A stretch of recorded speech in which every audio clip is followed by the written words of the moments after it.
Taiwan. I'm Ethan Liu with news from here in Taiwan and around the world. A member of Taiwan's APEC delegation met U.S. Secretary of State Marco Rubio at a dinner in South Korea on Wednesday. The head of Taiwan's National Science and Technology Council, Wu Chengwen, spoke in depth with Rubio on technology policy and AI development. That's according to a statement by Taiwan's government. It's one of several meetings Taiwan's delegation has had with top foreign officials over the last few days of the APEC forum.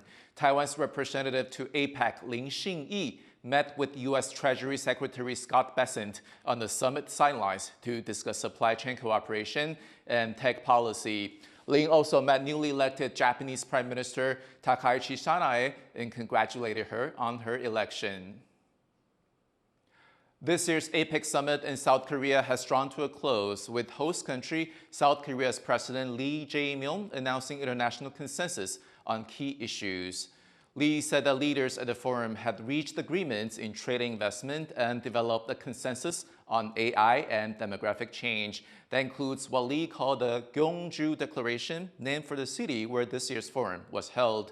The South Korean leader then said his country and China will work to overcome challenges in relations, including in dealing with North Korea. Lee is soon expected to meet with Chinese President Xi Jinping. Taiwan has released its latest third-quarter GDP estimates, reporting strong growth of over 7%. The government's Statistics Bureau reports that Taiwan's strong third-quarter growth is driven mainly by exports, fueled by AI demand and front-loading ahead of U.S. tariffs. However, domestic consumption, investment, and non-AI-related traditional sectors remain weak.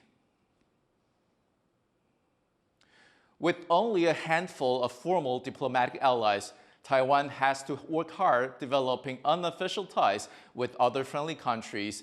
It has also found ways to foster connections with other places fighting for sovereignty.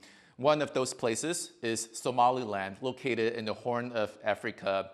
Taiwan and Somaliland have been strengthening their relations since establishing representative offices in each other's capitals in 2020. To learn more about how those ties have developed, Connected reporter Suvan Paul spoke with Mahmoud Aram Jamakalao, Somaliland's representative to Taiwan. Taiwan and Somaliland have built a unique partnership since 2020 with initiatives like the Joint Energy and Mineral Resources Cooperation Working Group and Taiwan's investments in Somaliland's agriculture and technology sectors. How are these economic collaborations strengthening Somaliland's emerging economy, and what specific benefits do they bring to both nations? I believe that the economic relationship between Taiwan and Somaliland is now relatively young. We are at the early stages, but it shows a lot of promise. We believe that in the medium and long term, both nations will benefit greatly from this relationship. Somaliland has a lot to offer in terms of its strategic location. We are setting ourselves up as a commercial and logistics hub in the region, in the Horn of Africa. So not only Somaliland and Ethiopia, but the whole region, with the potential of 300 to 400, maybe even 500 million, access to 500 million Africans. And so we have the Berbera port. We're building new infrastructure with international partners. And we have adjacent to that the free zone, which will be the commercial and logistics hub, the premier in the region, in the Horn of Africa. So we believe that we have that to offer. Taiwan has a very advanced economy, and we are seeking to replicate and learn from Taiwan, have knowledge transfer, and also investment. And it's our policy, obviously, to welcome everybody, but Taiwan is one of those nations that we're looking to give preferential treatment as far as trade is concerned. So we have already a number of significant investments, such as CPC Taiwan, that are involved in the hydrocarbon sector. We envisage drilling will be commencing sometime early next year. And we have other investments. I continue to talk to Taiwanese firms and entrepreneurs. So this relationship is one that is of economic benefit to both Taiwan and Somaliland. So how is Somaliland leveraging these partnerships to position itself as a trade hub? And what role does Taiwan's expertise play in developing your mineral and energy sectors? Taiwanese expertise is essential for us. One of the most advanced economies in the world in terms of technology, AI, and so we want to tap into this, and we're working very close with Taiwan on a number of areas, not only oil exploration, but we're working in banking. Recently, I had a delegation from the Central Bank of Somaliland, the governor of the bank and his special advisor. We're looking at financing, we're looking at technology, artificial intelligence, and I believe we can make a huge amount of progress in these areas and as well as other sectors. That was Somaliland's representative to Taiwan, Mahmoud Aram Jamaglaud. To watch the full episode of Connected, head over to the TaiwanPlus website or YouTube channel. Taiwan's main opposition party, the Kuomintang, or KMT, held its National Congress on Saturday to inaugurate newly elected party chair Zheng Liwen, who laid out her vision for the party's future. 向所有全台湾2300万人许诺，中国国民党绝对会是那个捍卫民主自由，中国国民党绝对会是那个重创经济奇迹，中国国民党绝对会是开创100年两岸和平。 While pledging the focus on Taiwan's economy and cross-strait peace, Zheng emphasized internal KMT reform and generational change. She also announced the formation of a legal aid and rescue team to defend party members against political or judicial persecution, while accusing the ruling DPP of abusing its power. U.S. President Donald Trump has refused to clarify if the U.S. will resume underground nuclear weapons testing. I'm not going to say yet. I mean, I know exactly what we're doing, where we're doing it, but other countries are doing it, and if other countries do it, we do it. The comments followed President Trump's social media post instructing the Defense Department to resume testing of U.S. nuclear weapons on an equal basis with Russia and China, raising concerns over breaking the global nuclear norm. Defense Secretary Hegseth, however, defended the decision, calling it a responsible way to maintain deterrence and mitigate international risks. But the president was clear.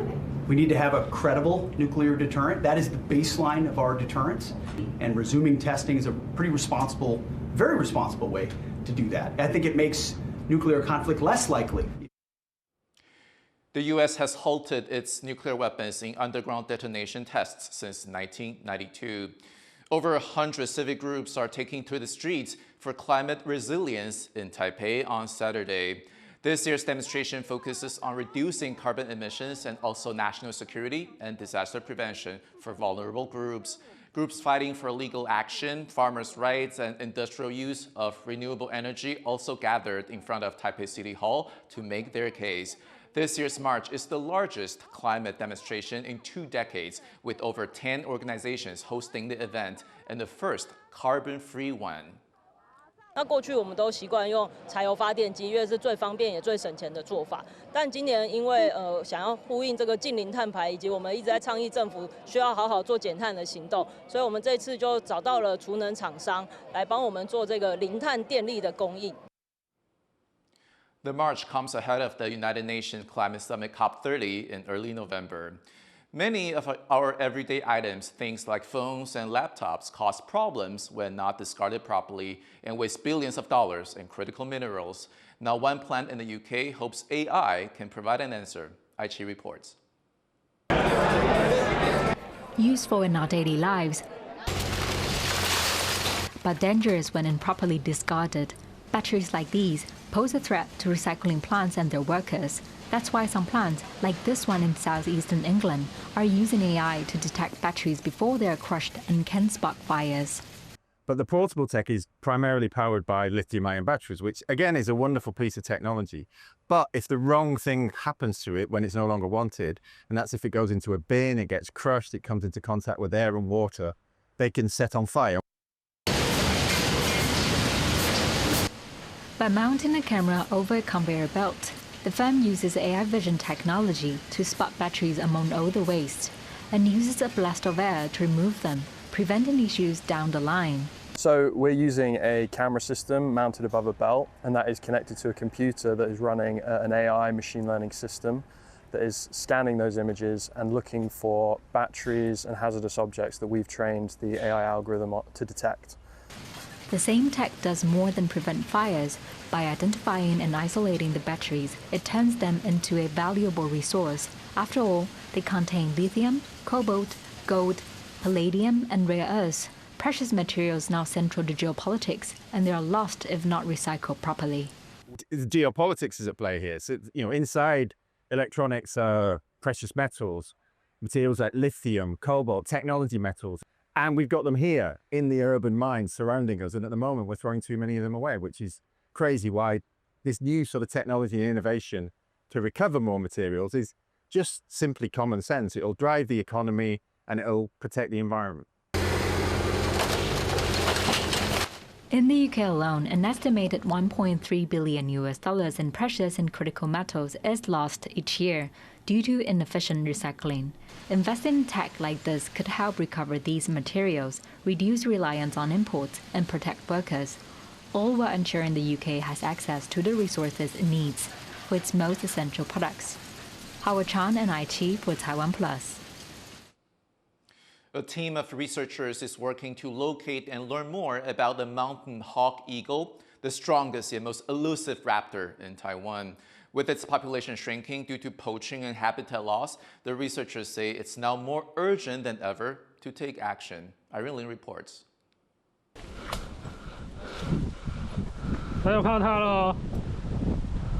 Climbing the tree for a close-up look at this fledgling mountain hawk eagle, the most powerful raptor in Taiwan.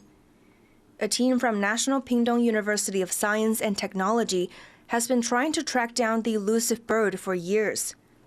After numerous visits in the mountains of the northeastern county of Yilan, the team finally located a new nest and attached a satellite tag on the bird inside.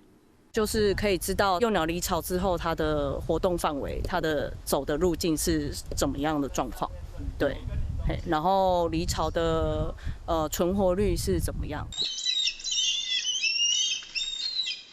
Native to the central mountain range that stretches north to south in Taiwan, the mountain hawk eagle has historically been a status symbol for some indigenous nations, mesmerizing people with its majestic build and feathers, which have a signature triangular pattern that disappears once it matures. But as commercial demand for its feathers grows, its population has dwindled to around 1,000 due to poaching and habitat loss. That's why the team is keeping track of each of the tagged birds to learn more about how to protect the species. 这个是7月23以后的点位，它可能就是在整个山谷里面都有可能到处活动。 Mountain hawk eagles fly only about an hour a day, and their habitat sits deep in the mountains. As the team carries on the research, humans may learn how to be more respectful of the species and the space we share with it. Liang Lian and Irene Lin for TaiwanPlus. Thank you for watching What's Up Taiwan. Before we go, we'll travel to Myanmar for the Tazang Dance Festival. I'm Ethan Liu. Take care, and I'll see you next time.